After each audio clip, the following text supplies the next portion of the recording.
کچھ دیر بعد طلال کی پوشے سڑک پر رواں تھی۔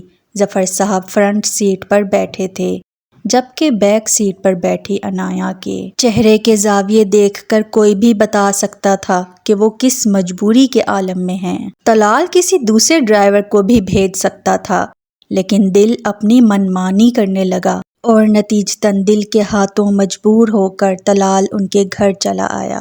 فنکشن میں ماں سوائے دلہن کے گھر والوں کے تمام مہمان پہنچ چکے تھے۔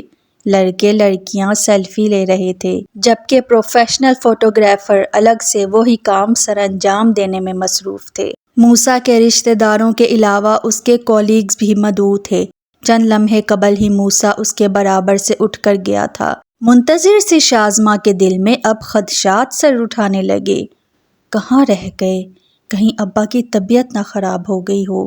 یہ سوچ آتے ہی شازماں کا دل ڈوب کر ابھرا۔ وہ اضطرابی انداز میں داخلی دروازے کی سمت دیکھنے لگی۔ کچھ دیر بعد نگاہیں مایوس ہو کر وہاں سے پلٹنے کو تھیں کہ سامنے اسے ابا اور عنایا اندر داخل ہوتے دکھائی دیے۔ ان کے کچھ فاصلے پر طلال تھا۔ موسیٰ نے آگے بڑھ کر ان کا استقبال کیا۔ عنایا اسٹیج پر آ کر شازماں کے گلے لگی۔ آپی بہت پیاری لگ رہی ہو۔ Thank you. شازماں مسکرائی۔ اتنی دیر کہاں لگا دی؟ میں کب سے انتظار کر رہی تھی۔ اس کی ساری کلفت ہوا ہو چکی تھی۔ بس کیا بتاؤں، طلال کا ڈرائیور وقت پر نہیں پہنچا، پھر ہمیں طلال کے ساتھ ہی آنا پڑا، وہ بیزاری سے بتانے لگی۔ طلال آفس کے چند لوگوں کے ساتھ ایک ٹیبل پر بیٹھا تھا۔ اتنے میں ایک جانی پہچانی پرفیوم کی خوشبو اس کے قریب آئی۔ Hello handsome. بلیک کلر کی سلیو لیس کامدار فراک اور اونچی کیپری پہنے مایا اس کے نزدیک آئی۔ ہیلو مایا، مجھے نہیں معلوم تھا کہ تم بھی یہاں انوائٹڈ ہو، وہ اپنے ازلی گھمبیر لہجے میں کہنے لگا۔ موسیٰ انوائٹ نہ بھی کرتا تو میں پھر بھی آ جاتی۔ میں تمہیں ان چیپ لڑکیوں کے نرغے میں اکیلا کیسے چھوڑ سکتی ہوں؟ مایا نے اطراف میں نگاہ دوڑائی جہاں کتنی ماڈرن لڑکیاں مسکرا مسکرا کر اس کی طرف دیکھ رہی تھیں۔ مجھے ان سب سے کوئی فرق نہیں پڑتا۔ طلال نے بے نیازی سے کندھے اچکائے۔ چلو آؤ، فاتح صاحب سے ملتے ہیں، میں نے انہیں اس سائٹ پر دیکھا ہے۔ وہ طلال کا بازو پکڑ کے اپنے ساتھ لے جانے لگی۔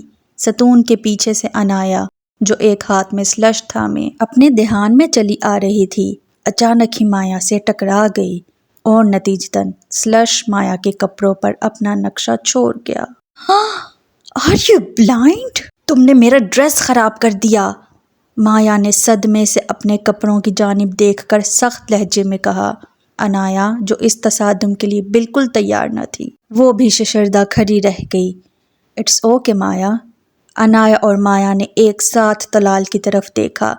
عنایا کی نظریں طلال کے بازو پر ٹھہریں جسے مایا کے ہاتھ نے استحقاق سے تھام رکھا تھا۔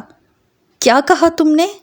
اس لڑکی نے میرا اتنا قیمتی ڈریس برباد کر دیا اور تم کہہ رہے ہو اٹس اوکے؟ مایا نے بے یقینی سے طلال کا چہرہ دیکھا۔ مایا اپنے کپڑوں اور چیزوں کو لے کر کتنی کانشیس تھی وہ اچھی طرح جانتا تھا، لیکن مایا یہ نہیں جانتی تھی کہ سامنے کھڑی لڑکی اس کے لیے کیا ہے۔ ہاں، ایک ذرا سا نشان ہی تو ہے، کچھ دیر میں صاف ہو جائے گا، طلال نے سکون سے کہا۔ تم جانتے ہو نا مجھے، یہ ذرا سا نشان میرا پورا موڈ اسپوائل کر سکتا ہے۔ مایا نے اپنی تراشیدہ بھویں اچکا کر اچنبے سے دیکھا۔ میری غلطی ہے، مجھے دیکھ کر چلنا چاہیے تھا۔ وہ ان دونوں کو بحث کرتا دیکھ کر معذرتی انداز میں کہنے لگی۔ آپ کو ایکسکیوز کرنے کی بالکل ضرورت نہیں ہے۔ طلال نے تیزی سے اس کی بات کاٹی تو دونوں کی نظریں ایک مرتبہ پھر طلال کی جانب اٹھیں۔ آپ کی کوئی غلطی نہیں ہے۔ طلال نے نامحسوس انداز میں اپنا ہاتھ مایا کی گرفت سے نکالا۔ مایا، تمہیں تھوڑا آگے پیچھے دیکھ کر چلنا چاہیے۔ It's your fault. مایا ٹھٹک کر اس کی طرف دیکھ کر رہ گئی کیونکہ آج تک طلال نے اس کی کسی رائے یا بات سے اختلاف نہیں کیا تھا۔ آپ پلیز ریلیکس ہو جائیں، یہ اتنا بڑا ایشو نہیں ہے، ویٹر یہ میس صاف کر دے گا، آپ فنکشن انجوائے کریں۔ طلال کے لہجے میں انتہائی نرمی تھی۔ تمہیں ہدایت دینے کی کوئی ضرورت نہیں ہے، مجھے اچھی طرح معلوم ہے کہ مجھے کیا کرنا ہے۔ وہ تلخ لہجے میں اسے جھڑک کر وہاں سے واک آؤٹ کر گئی۔ اس کی ہمت تو دیکھو، کس طرح تم سے بات کر کے گئی ہے، اور تم کیوں بلا وجہ اس کی سائیڈ لے رہے تھے؟ مایا ہنوز اس کی طرف اچنبے سے دیکھ رہی تھی۔ مایا نے ایک بات نوٹ کی کہ طلال اس سے بات کرتے ہوئے تو اس کی آنکھوں میں دیکھ رہا تھا، لیکن سامنے کھڑی لڑکی سے بات کرتے ہوئے اس کی نظریں جھکی ہی رہیں۔ اس کی بات پر طلال ہلکی سی مسکراہٹ لیے آگے بڑھ گیا اور مایا حق تک کھڑی رہ گئی۔ کچھ دیر بعد ہی مایا کی گاڑی وہاں سے جاتی ہوئی نظر آئی۔ طلال نے اسے روکنے کی بالکل کوشش نہیں کی۔